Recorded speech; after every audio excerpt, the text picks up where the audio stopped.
கோவை தெற்கு தொகுதியில் போட்டியிடும் திமுக வேட்பாளர் செந்தில் பாலாஜி காட்டூர் பகுதியில் பரப்புரை மேற்கொண்டு வருகிறார். அதன் நேரடி காட்சிகளை தற்போது பார்க்கலாம். வேட்பாளராக கழகத்தினுடைய தலைவர், தமிழ்நாட்டினுடைய முதலமைச்சர் மாண்புமிகு தளபதி அவர்களால் அறிவிக்கப்பட்டு வேட்புமனுவை தாக்கல் செய்து பிரச்சார பயணங்களை தொடங்கி இன்று கோவை தெற்கு தொகுதியினுடைய முதல் கட்டத்தில் இறுதி நாள் பிரச்சாரத்தில் நாம் இந்த வட்டத்திலே 83வது வட்டத்திலே தொடங்கி இருக்கின்றோம்.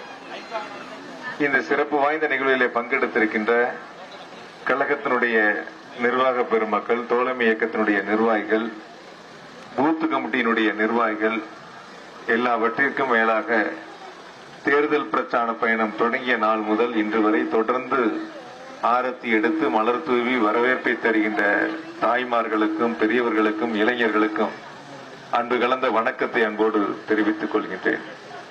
தமிழ்நாட்டினுடைய முதலமைச்சர் மாண்புமிகு தளபதி அவர்கள் இந்த 5 ஆண்டுகளில் கோவை மாவட்டத்தில் ஆளுங்கட்சி சட்டமன்ற உறுப்பினர் இல்லை என்று பார்க்காமல் எதிர்க்கட்சி சட்டமன்ற உறுப்பினர்களாக இருந்தாலும் கூட 234 தொகுதிகளுக்கும் தானே சட்டமன்ற உறுப்பினராக எண்ணி கோவை மாவட்டத்தினுடைய வளர்ச்சியில் மாண்பு முதலமைச்சர் அவர்கள் சிறப்பு கவனத்தை செலுத்தி பல்வேறு திட்டங்களை செயல்படுத்தி இருக்கின்றார்கள்.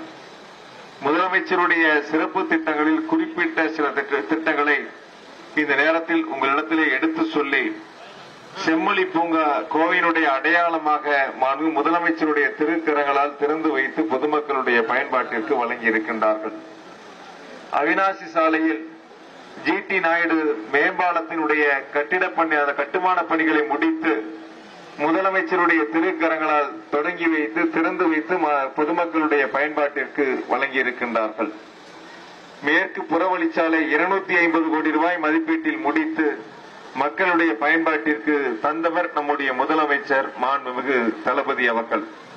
பெரியார் அறிவுலகம் 300 கோடி ரூபாய் மதிப்பீட்டிலே கட்டப்பட்டு அரசு பொறுப்பேற்றவுடன் முதல் நிகழ்ச்சியாக கோவைக்கு வருகை தந்து பெரியார் அறிவுலகத்தை திறந்து வைப்பேன் என்று கோவையில் சொன்ன மாண்பு முதலமைச்சர் அவர்களுக்கு கோவை மாவட்ட மக்களின் சார்பாகவும் தெற்கு தொகுதி மக்களின் சார்பாகவும் நெஞ்சார்ந்த நன்றியை இந்த நேரத்தில் நான் அன்போடு தெரிவித்துக் கொள்கின்றேன்.